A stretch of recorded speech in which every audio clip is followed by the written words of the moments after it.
Hi everyone, I'm Carl, and I'm here with Microman, Microforce, Acroyear X, AcroBiom. He is AX-14.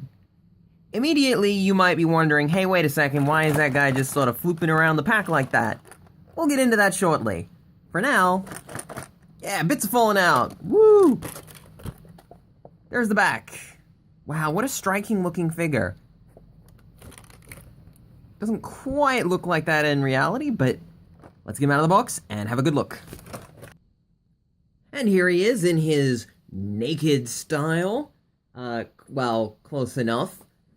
Yes, I have left this giant plastic snake brain thing attached, not to help him stand, but to help him, I can't get it out. You can see here, there is a connector joint. Well, maybe one day we'll see.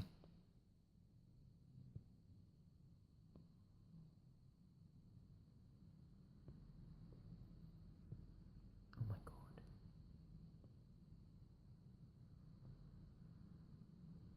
You can see here there is a very light, small connector joint here. And frankly, I'm not overly interested in getting this deattached. Now, it can come off, and you do attach it yourself when you get the figure, but frankly, I don't want to take the chance of breaking him in order just to merely show off a very small feature, which is him without this attached. Let's get a really good close-up look at this guy. What a monstrous-looking thing that is. Vaguely, H.R. Giger alien sort of stuff going on, vaguely insect-like. Very nice looking sort of sculpt here. One of the most impressive, I think, of all of the Acroyears is just this very, very cool looking sculpt here. Very nice. Love it. Technically, his naked style is supposed to have these little claws, which makes him pretty much the only character in the Microforce line that has a naked style, which is, features something other than just the base figure with the head. Great purple and blue look here. Love the science fiction hexagons kind of going on all throughout his body. Not much detail on the back, but you don't really expect that. And yes, he is delightfully translucent. So if we kick on some light, we can really see how that's going to potentially, if you want to, bring out his body. And we'll maybe have a look at that later. Now that we've seen him in naked style, let's see him in clothing style. Here he is in, I guess, style 1, you could refer to it as. He has a sort of shield thing going on, which he's holding, and he has a cool spear thing going on. Lovely choice of this aquamarine chrome finish. Beautiful stuff. Really nice. Weapon looks really cool. Look at that. Shield thing looks really cool. Even his chest torso thing, bit of a weird one. Not really sure what they were going with that, but it does look pretty cool. And yeah, you get a little bit of color on his back now from the back of that, I don't know, overcoat sort of thing. Cool. Very nice. Like his overall look a lot. Let's shine some light at him. So much fun to shine light at these guys. Delicious. Okay, but his little gimmick, or tricks and stuff, his little extra features, is that this actually clips onto this. Slide him down while I clip this on. This is a lot easier to clip on and off than the godforsaken head thing, which is basically impossible to get on and off, so we won't take it off. But also, interestingly, and very, very nicely, here he is in what's called equipment mode, which is kind of like naked mode, but instead he's wearing random stuff. Yes, so this is kind of the other equipment mode. You put the weapon on the end of his tail, which looks really nice. And if we spin him around, That shield is now kind of like a backpack thing. Works pretty well, adds even more color to his back.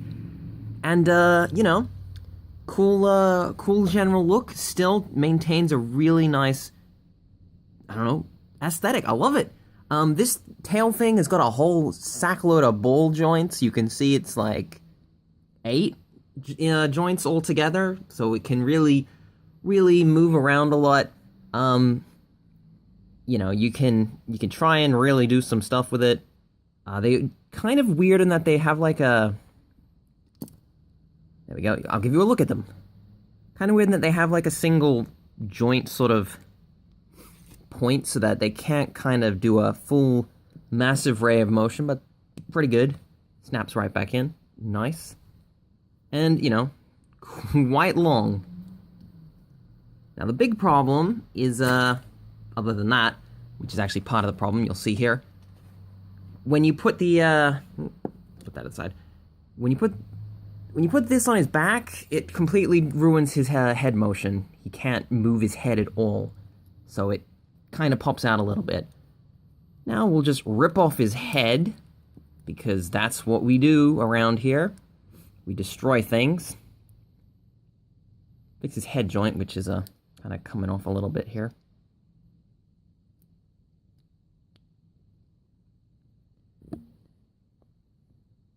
The cool thing here is, you can also, for the final feature of this shield,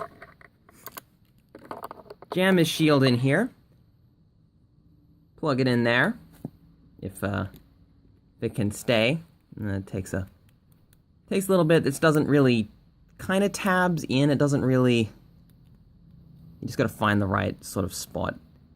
A lot of these figures have a specific, there we go.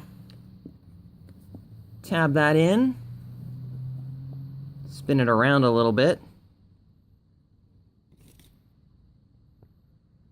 Snake! Yes, he becomes kind of a weird, you know, chrome translucent snake.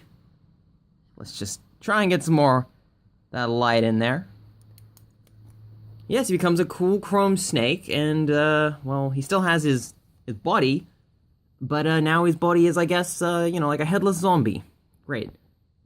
You could steal a body from a junker Microman, you know, something that's being destroyed. Or there's a couple of Micromen that come with extra heads. You could grab one of those, stick them on, and then you got this cool snake thing.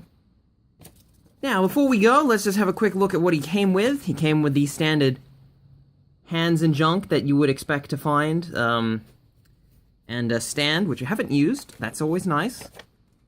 Here is his little booklet manual thing. They all have a booklet manual. All the AcroX have one of these. And it just, you know, explains their features, where everything goes, and a nice little picture about what you're supposed to get.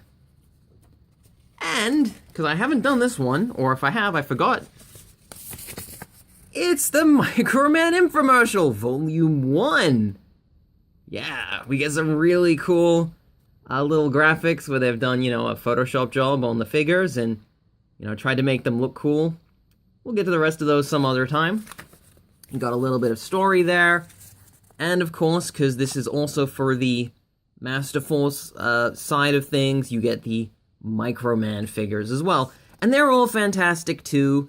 And a mention of the rebooted Microforce line, which was released the previous year, which was now re-released again.